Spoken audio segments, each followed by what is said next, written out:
Islam? Who is Muhammad? What do Muslims believe? Is the Quran the inspired Word of God? Are Christianity and Islam compatible? Can they agree? Can they coincide and coexist?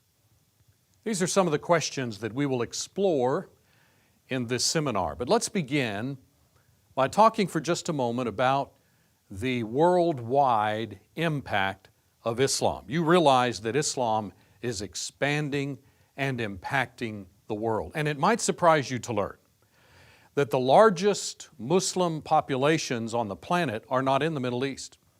In fact, the most populated Muslim country is Indonesia. That's Southeast Asia. And that's followed by Pakistan, which at one time was part of India. If we were to look at a chart showing the religious complexion of the world, we would find that Christianity continues to be the number one religion of the world with over 2 billion adherents, keeping in mind that that term Christian applies to a wide range of those who profess belief in Christ and the Christian religion, about half of those being Catholic. Notice that we have about 1 billion Hindus on the planet, and that's followed by about 1 billion atheists, unbelievers, secularists, humanists, those who claim to be irreligious, they have no religion whatsoever. A little over another billion consisting of Buddhism and other Oriental type religions. That makes Islam the number 2 religion on the planet with about 1.3 billion adherents. If you were to take a look at the ethnicity of Muslims in the United States, you would find that only about 25% are Arab, with the majority being of South Central Asian origin. Well, some have suggested that this is one of the fastest, if not the fastest growing religions in the United States. Indeed, Islam is making extensive encroachments into American culture. Are you aware of the fact that the U.S. Post Office over a decade ago designed and implemented a postage stamp that is designed to commemorate 2 different aspects of Islamic celebration? Are you aware of the fact that mosques for several decades now have been springing up all over the United States, from the East Coast all the way to the West Coast? These mosques include, of course, the one that is planned and in the process in New York City at Ground Zero. So well over 1,000 mosques have been built in the United States just within the last, shall we say, 30 to 40 years. Interesting concept. Why suddenly now? And I believe the answer to that is because for the first 150 to 170 years of America's existence, American values were intact, based upon the Bible and the Christian worldview. But post-World War II years have been turbulent, morally, spiritually, culturally, socially, and consequently there's been an upheaval as many Americans are jettisoning their values, what were called traditional American values that were rooted in and based upon a Christian worldview. And notice as you shove away from your society, from your population, Bible values, then certainly there is a void created, and there will be those who will rush in order to fill that void. And consequently, Islam and other world religions that are non-Christian in orientation have been infiltrating American civilization. Think in the news how often you are hearing of these encroachments. For example, New York public schools made room for Ramadan celebration among many of their students. Ramadan is being taught in public schools all over our country, recognized and actually incorporated into the curriculum. There have been major universities across the country that have installed prayer rooms for Muslim students. They wouldn't do anything like that for Christian students. The Kansas City airport some time ago installed foot baths for Muslim cabbies, and there's even been a Muslim public school that has been funded by taxpayer money. So this infiltration, this alteration of the complexion of American civilization is taking place before our very eyes. On September 25th, 2009, several thousand Muslims gathered on the lawn of our capital in order to engage in Islamic prayers. So, massive expansion of Islam into American civilization. What is this religion that has become essentially the second largest religion in the world? Well, to answer that question, you will have to go back to the 6th century AD, when in the city of Mecca, which is in Saudi Arabia, if you were to look at a map of the Arabian Peninsula, you would see along the coast of the Red Sea the town of Mecca, Muhammad's birth city. There Muhammad was born in 570 A.D. Do you know that his father died actually before he was born? And his mother died when he was but 6 years old. He was turned over to the care of first his grandfather, who later died and then passed from uncle to uncle. He grew up in Saudi Arabia like a typical Bedouin child, Bedouin boy, tending goats and sheep. He learned the weapons of war. He traveled with kinsmen on trading expeditions, which would have exposed him to a broader segment of society, even beyond the borders of Arabian society. When Muhammad was 25 years old, he met a woman who invited him to take responsibility for one of her caravans. She was a wealthy widow woman, which he agreed to do, and he so conducted himself in such a fine, trustworthy fashion that ultimately she offered herself in marriage to Muhammad. Her name was Khadijah. She was 15 years his senior, 40 years old at the time he was 25. And consequently, this kind of opened up a new life for Muhammad. He had more leisure time. He was able to engage in activities that enabled him to be more contemplative and to enjoy the respite of vacation time. Looking at a NASA satellite view of Mecca, you can see that this is a very rugged, desert area of the earth. And we are informed by historians that in the year AD 610, at the age of 40 years old, Muhammad was out away from Mecca, up in a mountain range, getting away from public life, and he was actually at Mount Hira. And while he was there, he noticed sort of an opening in the rock, a cave that he decided to go into in order to escape the intense heat of the desert. And he claims that while he was in that cave, the angel Gabriel appeared to him and delivered to him a revelation from God, the first of 114 revelations over the next 23 years, which then were assembled together after his death to form Al-Quran, which in Arabic means the reading or the recitation, that which is recited orally. And that is in fact the origin of the Quran according to Islamic history. If you were to take the Quran and begin reading it and work your way through these separate and distinct revelations called in the Quran surahs, one of the first things you would notice, especially in the early ones, that the subject matter seems to be primarily focused upon denouncing Arab idolatry and condemning Arab polytheism. You see, you have to know something of Arab tribal life at this point in history. Most of the Arab tribal groups are very tribal-oriented, very blood-kin-oriented. They were very polytheistic, believed in many gods.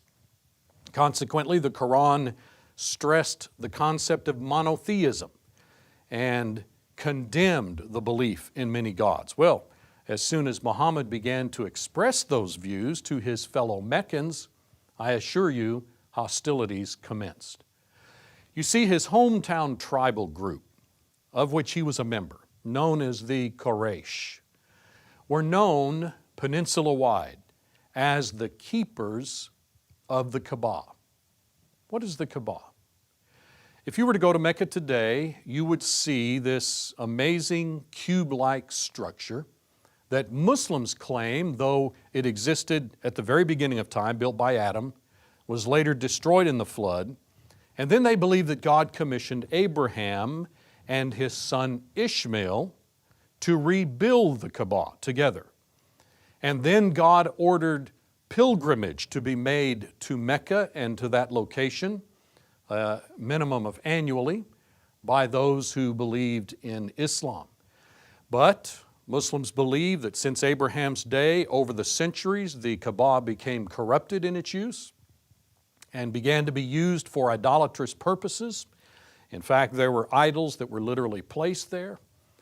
And consequently, Muhammad saw himself as having the responsibility to condemn this idolatry and to try to put a stop to polytheism. Well, his insistence upon monotheism placed him in direct conflict with the very foundation of the local economy, which depended heavily upon polytheism, because the Quraysh were the ones who were responsible for drawing Arabs from all over the peninsula to Mecca in order to engage in these idolatrous observances. So hostilities began to be directed against Muhammad, and they began to intensify as he began to have some success. For example, he began to make converts, initially primarily among young people and slaves, and yet with that kind of growing influence, he was perceived as a greater threat than he had been initially. And this opposition to Muhammad continued to intensify and grow until he was eventually forced to flee for his life from his hometown of Mecca. Consequently, he fled to the north, where a group of individuals had embraced his thinking, a little band of Muslims. They had already embraced Islam, and so they invited him to come and to live with them. And so he took about a 12-day camel ride to the north to the city of Medina. Again, looking at a NASA satellite photo, you can see also a very deserty, rugged part of the world. But notice from the air how you can see this very visible, very obvious object that appears in the very center of Medina. In fact, at nighttime it stands out. Well, this is in fact the Mosque of the Prophet, it is called. It is the mosque that Muhammad began to have built during his lifetime. In fact, there is a portion there that has a green dome where he is actually buried. This amazing mosque, of course, has been built and added to and developed over the centuries, and it continues to be a very prominent site for Muslims to attend to, because this is in fact the location where Muhammad fled from Mecca and became his adopted city. Let me give you just a little bit of information that'll kind of scope for you very briefly the life of Muhammad. In AD 619, his wife Khadija died. Up to this point, Muhammad had been purely monogamous. He had only one wife. And yet within about a year of this event, the death of his wife, he claims to have made a trip to heaven. And we'll talk about that a little bit later. And again, within a year of the death of his wife, he claims that he was ordered by God to marry the daughter of his best friend Abu Bakr. At the time, that daughter, Aisha, Islamic sources say, was 6 years old. Within another couple of years, the Hijrah occurred, that is, his flight from Mecca to Medina because of the persecutions that were levied against him by his hometown tribe of the Quraysh. Consequently, the year AD 622 is a very critical, very prominent event in Islamic history. In fact, all of Islamic history, and therefore to a Muslim, all of world history, is dated from the Hijrah, the flight from Mecca to Medina. In fact, as you read through the Quran, there are clearly surahs that pertain to events preceding the Hijrah. So these are surahs that pertain to events in Mecca. And then you have other surahs that clearly indicate a post-Hijrah circumstance or context. And these are those that were given during the period that Muhammad was in Medina. So the Quran has Meccan surahs and Medinan surahs for the most part. Now, once Muhammad shifted from Mecca to Medina, let me give you a very brief scoping of history at this point. He engaged in armed conflict with Jewish tribal groups that were living in Medina. Fascinating concept that as the Jews all the way back in Babylonian times, Babylonian captivity, were dispersed, and right on down to the time of Christ, centuries later, there's indication in Acts chapter 2, for example, that Jews that came for Pentecost in the year AD 30 came from nations all over the world, and that included Arabia, according to Acts chapter 2. So these Jewish tribal groups were living in various parts, and there were a number of them living right there in Medina, probably been there for centuries, for generations, who therefore they were Arabic in the sense that they had enculturated, but they were still very Jewish, very monotheistic. Well, when Muhammad presented himself to these Jewish individuals in hopes that they would understand that he saw himself as the logical sequel or the logical continuation of Judaism and Christianity and kind of the post-occurrence of proper religion, he hoped that the Jews would accept him as another prophet in this long line of prophets going all the way back to Adam. However, that was not to be. And consequently, conflict emerged and hostilities commenced between Muhammad and his followers and the Jewish tribal groups. In the meantime, there were other Arab groups that he had conflicts with because they were polytheistic. He was wanting them to submit to the notion of monotheism. And then you have the fact that his hometown tribe of Quraysh were not willing to allow him to leave unscathed. It's true that he had fled from their grasp, but they wanted to rid themselves of him. They still had issues with him. And consequently, they would literally launch attempts to assassinate Muhammad. Also during this period, Islam continued to expand. More conversions were made. Muhammad's military strength was likewise increasing. And also I might point out that during this period, Muhammad began to add wives, add women to his harem. And consequently, he would have another living quarters constructed adjacent to the mosque that was being built in Medina. And he claims during this period that he continued to receive revelations from Allah, the Arabic word for God. Moving down to AD 630, about 8 years after his having fled from his hometown of Mecca, we find that he had achieved sufficient military strength that he was able to gather his military forces and march on his hometown of Mecca. At this point, he subjugated essentially the entire population.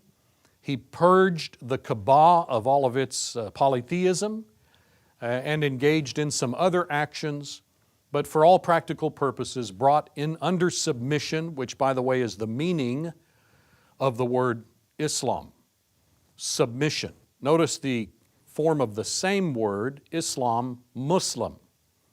Muslim, one who submits. So he brought under submission the population of Mecca, but he did not move in and begin to live there. He went back home to Medina, back to his adopted city.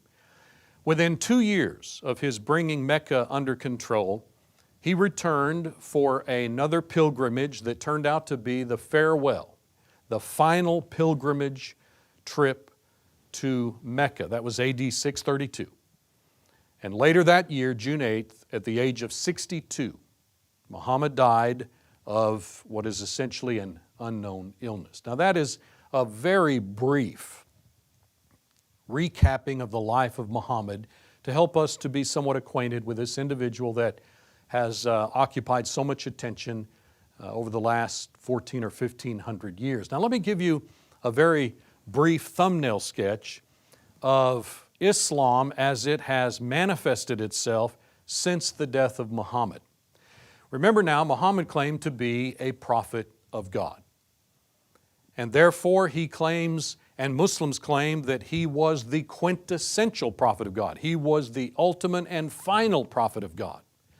And so when he died in AD 632, the Islamic community was momentarily, shall we say, disoriented. It was quite a blow to them that the prophet would die so unexpectedly. And they were initially kind of uncertain as to what they would do. I don't believe there was any concern or thought about appointing a new prophet. They believed he was the last prophet. But they did feel that there needed to be a community leader, somebody who would lead or serve as a proper authority among the Muslims. And so there immediately began to be discussion about, well, who should that be? And there was immediately a disagreement, of course, about who should replace Muhammad. But this disagreement was fairly quickly squelched. And Abu Bakr was selected, close friend of Muhammad. Muhammad had married his daughter, and consequently Abu Bakr became the first Khalifa, the first caliph, sort of a deputy vice regent. And he served in that capacity from the death of Muhammad to AD 634, at which time he was replaced by Umar, who was another very close associate of Muhammad going back to the very beginning of Muhammad's teaching and promotion of Islam. He served in that capacity for about a decade, and then at his demise he was replaced by Uthman. Now up to this point we have general consensus within the Islamic community on each of these individuals because they went right back to the time of Muhammad. They were very prominent figures. Uthman served in that capacity for over a decade, about 12 years. But at this point in Islamic history, 656 AD, the division, the seeds of which occurred right after the death of Muhammad, now came to a head. And the Islamic community essentially split apart into two primary factions. The first of these factions believed that the successor to Muhammad should be a blood relative, somebody directly linked back to Muhammad by blood. These individuals became known as Shiites because of the Arabic word Shia that has to do with being party to or partisan to. And so they selected Ali, who could trace his lineage back to Muhammad, and he became the first Shiite imam. That would be one of the terms that's used by Shiites to refer to their leaders. His two sons successively succeeded him, Hassan and Hussein. All individuals that agreed with that perspective, that the leader of the Islamic community should be connected directly to Muhammad, they to this day are known as imams or ayahs, and you've heard of the Ayatollah, for example. Now, the other element in the Islamic community that disagreed with that view said, no, the community leader can be someone who is selected by community consent, somebody that the community recognizes as a suitable and appropriate leader. These individuals became known as Sunnis. And in fact, the majority of Muslims have gone this direction. And consequently, they selected their first leader, and then over the centuries, other caliphs, sultans, sheiks were selected to be the community leader of the Muslims, and they sort of set up what we might call dynasties, caliphates, the Arabs would call it. And so there was the Umayyad Caliphate and the Abbasid, and this ultimately culminated in what we would call the Ottoman Empire, which had its center in Turkey. So the Ottoman Turks were kind of a climaxing of Islamic influence in art and architecture and other areas of development. And for all practical purposes, the Ottoman Empire came to a close about the time of World War I. That is a very brief history of Islam in its political manifestations over the centuries. Now, let me comment very quickly on this major split that occurred between the Shiites and the Sunnis. I cannot overstate the significance of this division. It is very prominent in the minds of Muslims worldwide. There may be an attempt by the Muslim world to give the impression that, oh, we're all united, we all agree, unlike you Christians and other groups that are all fragmented. But the facts of the matter are this is a split of really rather catastrophic proportions. In fact, many times when you hear, even in Iraq and such places, of warring and killing going on, many times it is a clash between the Shiites and the Sunnis, even if Westerners have come and somehow gotten involved in the fracas. Well, as it turns out, the Shiites went on to split many more times and to divide over various disagreements. The Sunnis have done the same thing. There have been many factions and many divisions and disagreements over their thinking. A fellow came about probably a century or so ago by the name of Wahhabi. He was kind of a Puritan in his thinking. He believed in going back to what he called the golden age of Islamic history, when it was purely Arabic, and consequently he advocated warlike jihad, a viewpoint that is promulgated and championed by even the Saudi royal family. If I were to try to give you some sense worldwide of the Muslim population in terms of Shiite versus Sunni, here is how that would lay out. Roughly 13 to 14% are Shiite, whereas the rest are Sunni. So if we were to round numbers, about 90% of the population of Islam is Sunni, and therefore about 10% are Shiite. In our next session together, we will examine the question, why do radical Muslims hate Americans? And then we will turn our attention to the basic beliefs of Islam. What are their basic fundamental doctrines? What constitutes their overall belief system?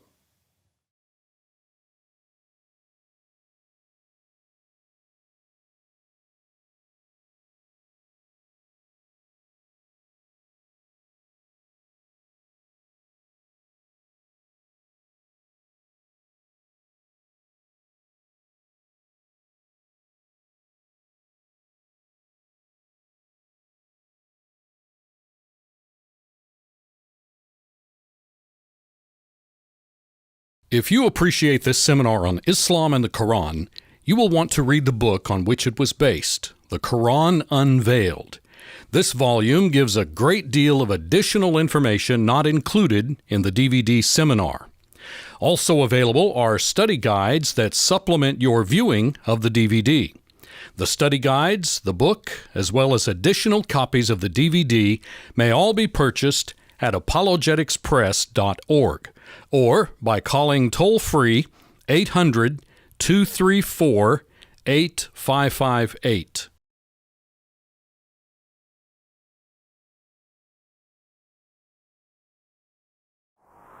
This has been a presentation of Apologetics Press, an organization dedicated to the defense of New Testament Christianity. Visit us on the web at apologeticspress.org or call 800-234-8558.